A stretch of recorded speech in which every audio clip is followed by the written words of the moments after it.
CEO साहब जैसा प्रमाणित करके दिए, सीसीएल ने उसके हिसाब से अपना काम किया है।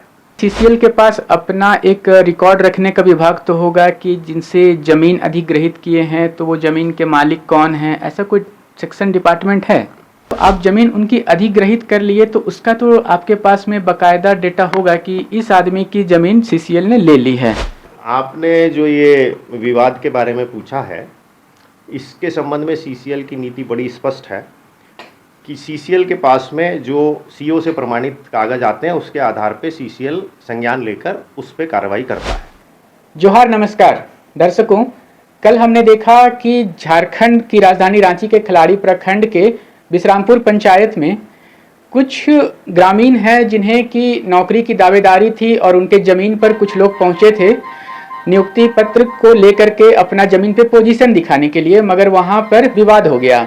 विवाद के बाद जो वहां के स्थानीय रैयत कहना है कि ज़मीन उनकी है और उस ज़मीन पर नौकरी की दावेदारी उनकी बनती है। उस ज़मीन पर पहले भी नौकरी मिल चुकी है उनके एक भाई को, और जो बची हुई ज़मीन है उस पर उन्हें या उनके परिवार से किन्हीं को मिलनी चाहिए, मगर एक नया दावेदार खड़ा हो गया है। ये विवाद चला, खबर आपने देखी होगी, इसका लिंक आपको डिस्क्रिप्शन में मिल जाएगा। अब हम इसी मुद्दे पर बात करेंगे। इसी सीसीएल के नॉर्थ कनपुरा के जो महाप्रबंधक हैं दिनेश कुमार गुप्ता जी हमारे साथ हैं। क्या कुछ कहते हैं इस विवाद पर और कैसे देखते हैं इस पूरे मामले को, उसे हम जानेंगे। सबसे पहले बहुत बहुत स्वागत है आपका। धन्यवाद। आपने जो ये विवाद के बारे में पूछा है, इसके संबंध में सीसीएल की नीति बड़ी स्पष्ट है कि सीसीएल के पास में जो सीईओ से प्रमाणित कागज आते हैं उसके आधार पे सीसीएल संज्ञान लेकर उस पर कार्रवाई करता है। अब इस संबंध में यदि कोई एक पक्ष ये अपना प्रस्तुत करता है कि ये मेरा है, तो वो अपने सीईओ से प्रमाणित कागज लाएंगे और सीसीएल उसको देखेगी। सीईओ साहब जैसा प्रमाणित करके दिए, सीसीएल ने उसके हिसाब से अपना काम किया है। और ये सीसीएल की नीति पूर्व में इतने वर्षों से यही चली आ रही है और इसी के तहत ये विवाद जो हुआ, इसका ये सीसीएल सीईओ साहब को प्रस्तुत करेगा कि ये विवाद ऐसा हुआ है और सीईओ साहब इसके ऊपर में जो प्रमाण पत्र दिए हैं, 2 बार ये हालांकि प्रमाणित प्रमाण पत्र लाया जा चुका है, इसके बाद भी ये विवाद हो रहा है, तो इसके ऊपर में फिर विचार करके क्या कार्रवाई करनी है वो की जाएगी।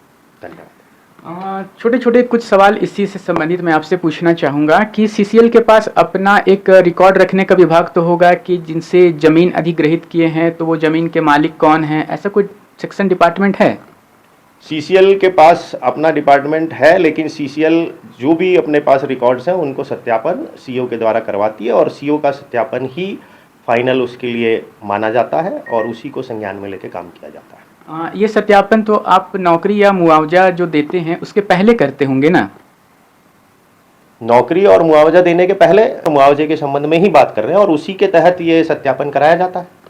जैसे कि जो अभी जो ये मामला है तो उसमें जो दावा कर रहे हैं ज़मीन का कि मैं मालिक हूँ, एक तो और दावेदार है जो कि नियुक्ति पत्र लेकर के हाजिर था सामने, मगर जो दावेदार हैं उनके पास में जो कागजात हैं कि उनकी ज़मीन को अधिग्रहित कर ली गई। तो जब आप ज़मीन उनकी अधिग्रहित कर लिए तो उसका तो आपके पास में बाकायदा डेटा होगा कि इस आदमी की ज़मीन सीसीएल ने ले ली है। इस संबंध में मैं एक आपसे निवेदन करना चाहूँगा कि आप पत्रकार हैं और आपको सच दिखाना आपका पेशा है और सीसीएल भी सच जो है और जो वाजिब दावेदार है उसी को नौकरी और मुआवजा देने के पक्ष में है। आपने ये बोला कि जो दूसरे दावेदार हैं वो ज़मीन के मालिक हैं, तो आपने ज़रूर छानबीन की होगी, आपके पास भी ऐसा कुछ उन्होंने दिखाया होगा कि सीईओ के द्वारा प्रमाणित कुछ है उनके पास, तो वो प्रस्तुत करें अपना और उसके हिसाब से जो कार्रवाई होगी वो की जाएगी। इस संबंध में मुझे इतना ही कहना है। धन्यवाद। बिल्कुल बिल्कुल, ये जो खबर चल रही है उसके इनसेट में आप देख सकते हैं कि जो ज़मीन के जो दावेदार हैं उनके ज़मीन के कागजात आपको दिख रहे होंगे और आप देख पा रहे होंगे कि उनकी ज़मीन को अधिग्रहित की गई थी, मगर बावजूद उसके ये विवाद उत्पन्न हो गया है और इस विवाद का सीसीएल कैसे निपटारा करता है ये तो आने वाले समय में हम लोग देखेंगे, मगर फिलहाल कहीं ना कहीं एक कन्फ्यूजन की स्थिति है कि सीसीएल भी अभी आइडेंटिफाई नहीं कर पा रहा है कि असली दावेदार कौन है, इसके लिए क्या इनके सिस्टम होते हैं, उसके बारे में एक संक्षिप्त जानकारी बस चलते चलते अंत में।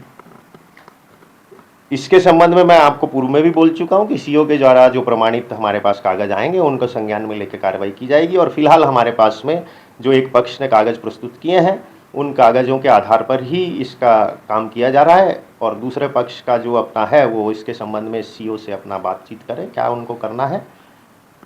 धन्यवाद। धन्यवाद। तो क्या है कि भाई सरकारी नौकरी है, जो उनके पास में कागज प्रस्तुत हैं वो विवादित हो गए हैं, तो इसको सुलझाने के लिए निस्संदेह कोई ना कोई तरीका आजमाया जाएगा। क्या होगा वो तरीका, क्या विवाद सुलझता है या फिर ये विवाद और बढ़ जाता है, ये हम आने वाले समय में देखेंगे। मगर आप बने रहें ऐसे ही नवीनतम ताजा अपडेट्स के लिए हमारे संग। कैमरा के पीछे से मेरा सहयोग कर रहे हैं जुगल किशोर भगत के साथ मैं विजयदत्त पिंटू, रांची। हम इंतजार करते रहे, लेकिन आज जो हाल हो रहा है वो तो सबको मालूम है। देखिए विश्रामपुर में जिसके बारे में जो चर्चा किया जा रहा है, जो सुने कि इनके एरिया के जीएम ने भी कुछ जमीन के कागजात के बारे में कुछ बात कही है, तो हम तो जो मेरे पास पेपर है जो ओरिजिनल है वो हम दिखा रहे हैं आपको। ये डीड है जो 1959 में मेरा दादा खरीदे हैं, है ना, ये डीड है। और दूसरा कागज हम दिखलाते हैं, ये करेक्शन स्लिप है या सच्ची पत्र बोलते हैं, ये वही कागज है जो एक साइड से देख लीजिए और दूसरे साइड से जो ब्लॉक का मोहर और क्या बोलते हैं अथी लगा हुआ है उसमें, रेवेन्यू टिकट जो होता है, यही मेरा ओरिजिनल कागज है, जो ओरिजिनल मेरा कागज है। ये ज़मीन का 1992 में जो हमको जो भूमि अर्जन द्वारा हमारा ज़मीन एक्वायर किया गया है उसका रसीद है, जो ही है नोटिस है, हमको 92 में मिला था।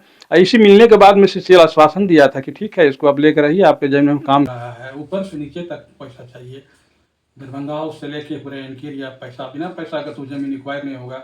जब जिस जमीन का भी जरूरत नहीं है उसको पैसा मिला तो चल गया 1 किलोमीटर आगे, और जो हमारा परिजन वहीं पर जमीन है, मेरा जो ये जमीन है उसको अभी 92 से लेके अभी तक हमको पेमेंट नहीं मिला। और 1 किलोमीटर आगे के जमीन को पेमेंट दिया जा रहा है, क्यों उससे माल मिला होगा। हम लोग तो गरीब आदमी नहीं देंगे ना, हम रैयत कहाँ से देंगे। देखिए मेरे पास पूरे कागज है, जो ओरिजिनल कागज है। रैयत है, सबके पास कागज है। कारण यही है कि अभी सीएमडी जो है गोपाल सिंह नीलेंद्र सिंह है ना, नीलेंद्र सिंह, और अभी केडीएच के जो पीओ है वो भी सिंह है, जो नौकरी ले रहा है वो लोग भी सिंह है। इस चलते सिंह लोग खेल रहा है।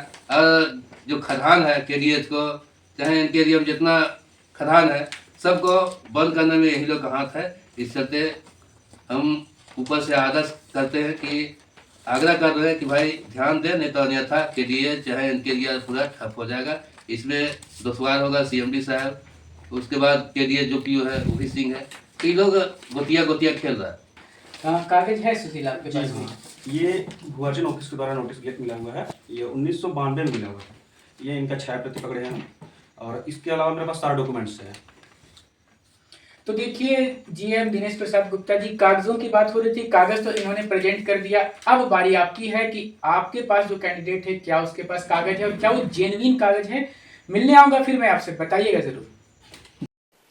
तो कैसी लगी आपको हमारी ये खबर, ये हमें कमेंट बॉक्स में लिखकर जरूर से बताएं। और ऐसे ही नवीनतम ताजा अपडेट्स, खास खबरों से रूबरू बने रहने के लिए बने रहे हमारे संग। कैमरा के पीछे से मेरा सहयोग कर रहे अजय महतो, आनंद चौहान और युगल किशोर भगत के साथ मैं विजयदत्त पिंटू, रांची।